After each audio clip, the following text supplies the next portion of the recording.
Hey there, and welcome back. This video is going to be about all the things you need to take to the field. So what I'll do is, this is the wing tote bag that I plan to use. You can see, probably saw it before in the completion guide, but let me show you in detail how I pack it and what goes in it. And so let me start with that first. So I'm going to start with the starter. This is the starter as it comes out of the box with the two little clips still on it.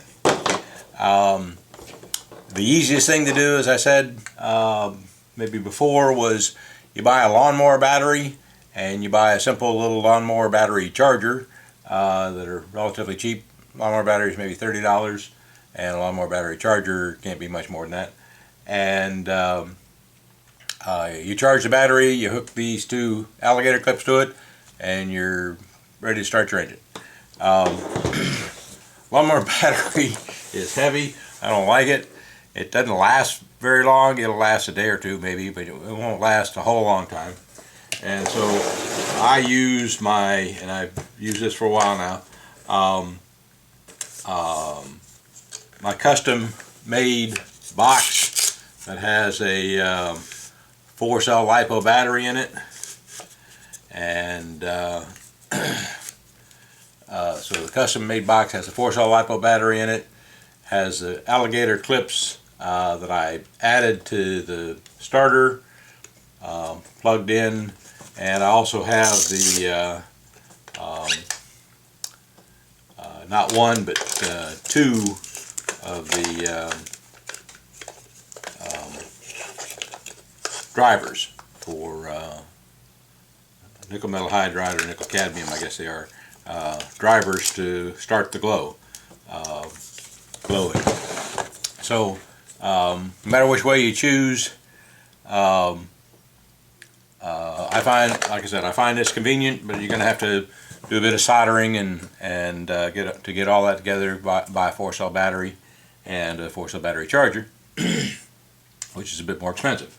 Okay, so either way, you're going to have a glow driver, and so got to make sure you got that. I've got 4 simple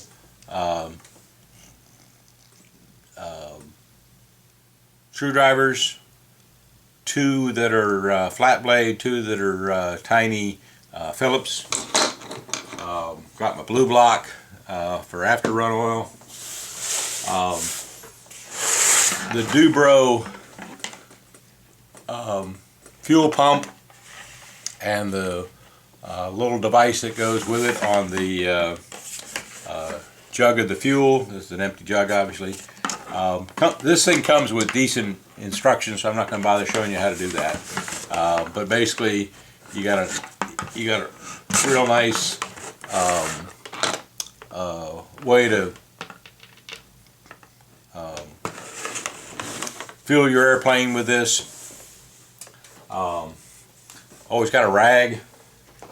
Always got a small bottle of alcohol. That's for cleaning the engine. You clean the engine at the end of every day because the oil in the blow fuel sticks to the side of the airplane, sticks to the wings, sticks to everything. But be surprised how quickly that alcohol cuts that oil off, and it doesn't take long but a few swipes of the rag with some alcohol on it to clean your airplane. It also gets the bugs off and anything else, grass, whatever. Okay. The other thing I have is a small container. It's a tiny fuel tank. It's a 2-line fuel tank. This is the vent line. That's the fill line with a clunk in the bottom. And what you do with this is the orange vent line that's attached to the muffler. You pull that off the muffler and you attach this to that orange line, so orange to orange. And when you're filling up, instead of just all that spewing out anywhere, it fills this up. And so once you see that this starts to fill up, then you know your tank is full, and then you crank it back a little bit, so you empty this tank back in, and so you get a full tank without wasting a bunch of $25 a gallon gas fuel. So this is quite handy. Again, it's fairly simple, 2-line tank. Just a simple way, and you'll see me use this at the field at some point. My box of tools, I've got 1, 2, 3, 4 boxes of tools. So the first box is the glow plug wrench. It does go there. In other words, it can go there. I don't like it there because it rattles around. I don't like that. So I got my glow wrench, got my prop reamer in case I got a problem with the prop. I got 2 sizes, English and metric hex wrenches. Then I got a whole set of drivers and tiny little screwdrivers and my forceps. And the only thing if I put anything up on the top of this thing, it's the forceps. Because sometimes it's nice to be able to cut off a fuel line. So a lot of times my forceps are sitting just like there. Your glow driver will fit in there.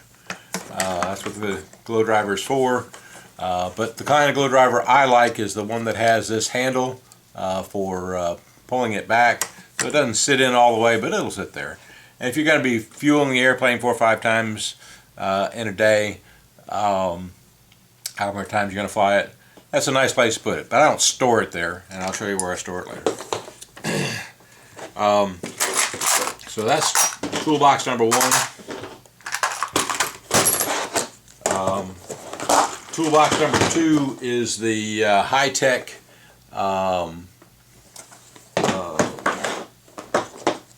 servo tester. So if you're at the field and you have a problem, you think you got a problem with the servo, you pull this sucker out and you test the servo and see if there's anything wrong with it.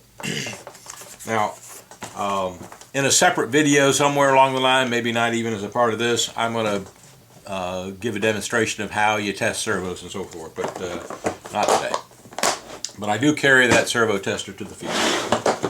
I got a nice box of pliers, cutters, needle nose, sizes of needle nose and pliers. So I got a whole box of those.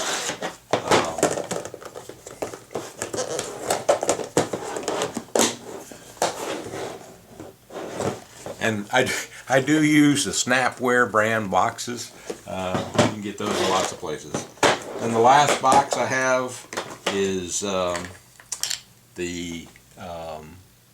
recharger for the glow driver. So that's the battery. That's the wall plug for that.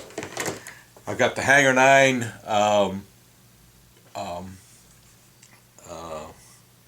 tachometer for measuring the speed of the prop. Kind of handy. I also have my Hanger 9 voltage checker. So those three items also go in one box. With the tank empty, this is top heavy. Okay, and then last but not least, you got to have some extra batteries. So I carry, actually these come in sets of 4 or 8, so I got a 4-pack and an 8-pack, so I got 12 extra batteries. One, because I use the DX6, which uses these batteries as the buddy box, and 2, you got 5 of these in the airplane, and so I carry at least 10 just in case. And so you got to have some extra batteries. That's what goes in the bag. I'm going to stop a minute and then I'll show you how I load the bag. Okay, so getting ready to go to the field, you got to put everything in the bag. The bag is very nice because it has these dividers in it. The dividers are held on by Velcro, And so you put one divider here toward the front, and that allows you to put the gallon of fuel right there. And if the thing here wasn't on top, you could zip it closed. But you can zip it most of the way closed, and that's really all you need. So that holds the gas tank. In the middle is where I put all my tools. So I'm going to put these boxes of tools in there.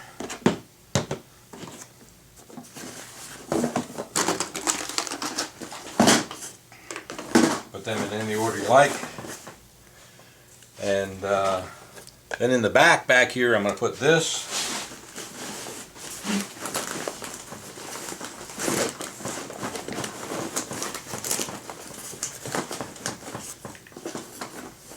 Okay, I'm going to stop a minute because I got the Velcro too tight. Hold on. Okay, I'm back. I had my starter without the box on it, so I sized it for that, but I'm just going to go ahead and resize the Velcro here to allow that to go in nice and easily.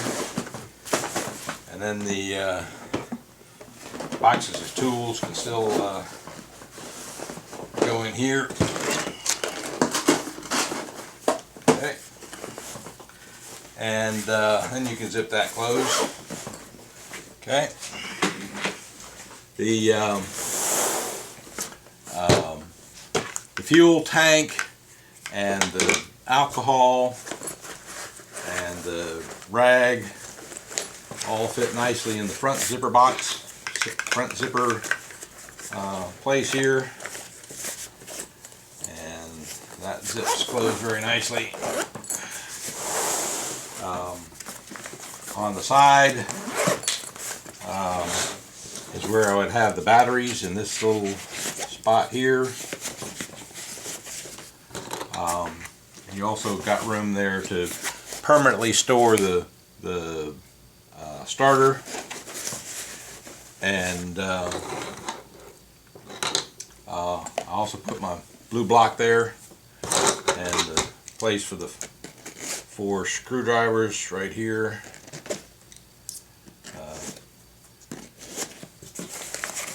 And that's everything in. And I still got a place back here, and I got 2 box things on the side here, so if I want to spread it out some more I can. Some of the smaller boxes, like this small box here, you might want to have handier because that has the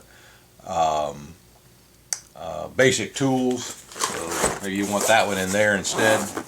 However you like to do this, it's a very flexible bag, got plenty of room, but it was designed and made for flying RC airplanes. So that's how you load up and get ready to go to the field. Okay, thanks. Oh, by the way, don't take an empty gallon. Hey, and guess what you also need to remember to take is your transmitter. I can't go flying very far without your transmitter. So, because my DX9 transmitter comes in a nice case, it's not in the bag. However, if you decide to use the DX6 transmitter, voila, it's in the bag. So the DX6 transmitter will fit nicely in the bag. You might need to use some of the outside pockets for some of the other stuff. And I'll also show you that one of the great ways to use stuff, reuse stuff, is the servos that I use come in these nice plastic boxes, and that's the tack for measuring the RPM of the prop. So that can go in there, other things can go in there, other things can go on either side and in the back. And that makes room for the transmitter. Transmitter can go right in like that, zip it closed. So don't forget the transmitter. Okay, one more item. I promise this will be the last one. Sometimes, because I'm an instructor, I carry a few extra things, and this box I've had quite a while. I got it at Sam's. It's just an aluminum, standard size aluminum case, and you can buy from Horizon Hobby a foam insert that exactly fits this case. And you can see the dimensions on Horizon Hobby, the size of the foam, and get the right size case. But the nice thing about it is the DX5 transmitter has a perfect cutout for that, and the DX6 transmitter has a perfect little cutout for that, and even where the sticks are, there's holes up here for them to go in, and that's how I carry to the field the DX6 and the DX5 if I'm going to be doing instructing.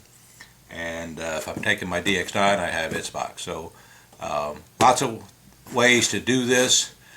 Put it all in one bag. If you're just flying by yourself, probably all fits in one bag.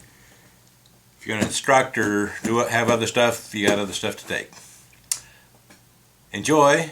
Hope you enjoyed this one. Hope you enjoy the next video. Thank you.